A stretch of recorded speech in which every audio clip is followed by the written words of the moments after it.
What's up, guys? We'll be talking about USA versus Thailand. We'll be talking about USA's chances in the knockout round and in the final, because I believe they're going to make the final, most definitely. We'll be talking about secondary teams that will reach the quarterfinals, but won't reach the final or semis. We'll be talking about the front runners. So obviously USA. We'll talk about France, Germany, Brazil, and Austria.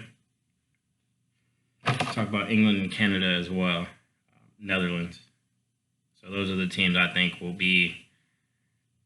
have some part and play in who makes it to the quarterfinals and the final.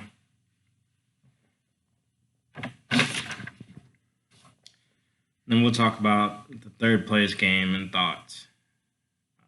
Again, I believe the USA will make the final, but any team besides USA, I think, will be interesting to see how these next couple of days and weeks turn out. So it'll be interesting. Excuse me.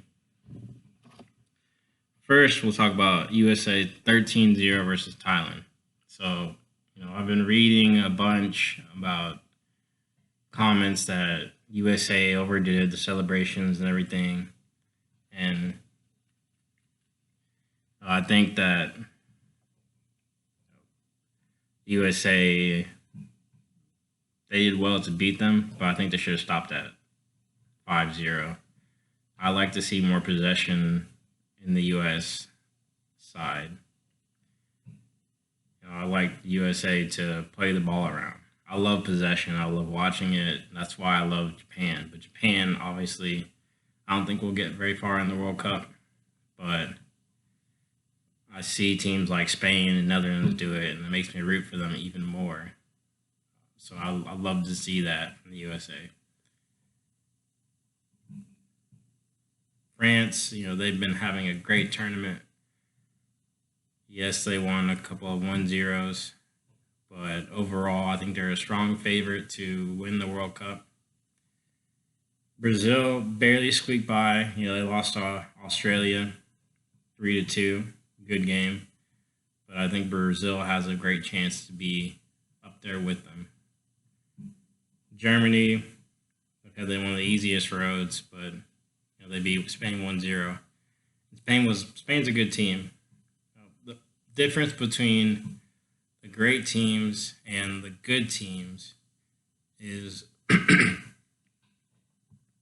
when it comes down to it is the final moments. And it comes down to who can give the ball away less and be more productive with the ball and without the ball. I think Spain, when they played Germany, their possession, their passing was quick and sharp. Caught the Germans a little bit off foot, but at the end of the day, they didn't do anything with their possession, and Germany was able to win 1-0. So that's definitely a good sign for Germany, but for Spain, they have to figure out why can't they take the most of their chances against the big teams. And when you get to these stages, the quarterfinals, the knockout rounds, and the final, you need to be precise with everything. That's why the USA will make it to the final, because they're so precise, so efficient.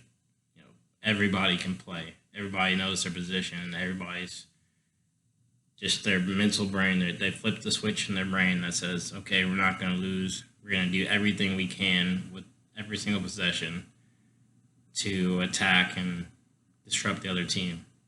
So that's definitely one of the qualities of the USA that other teams can emulate throughout the World Cup, going on to the later stages of the World Cup. All right, now we're into a happy subject. Nigeria scoring their first Women's World Cup goal. So, extremely exciting,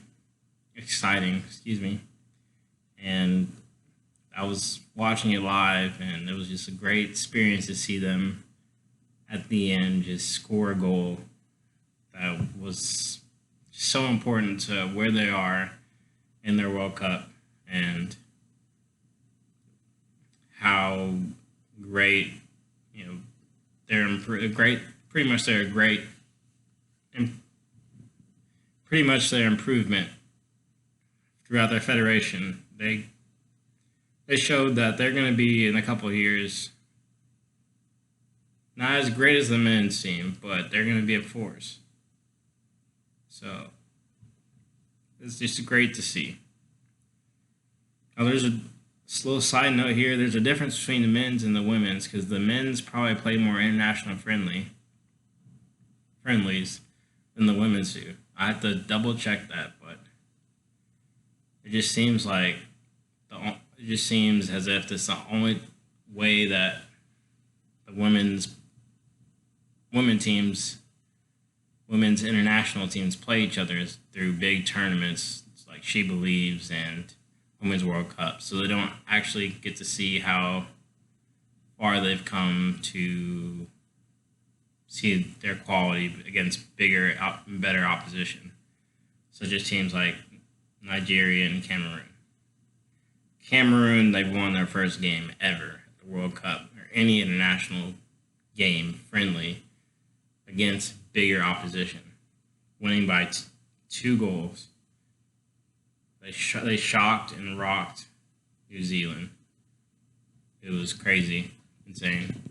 So kudos to them.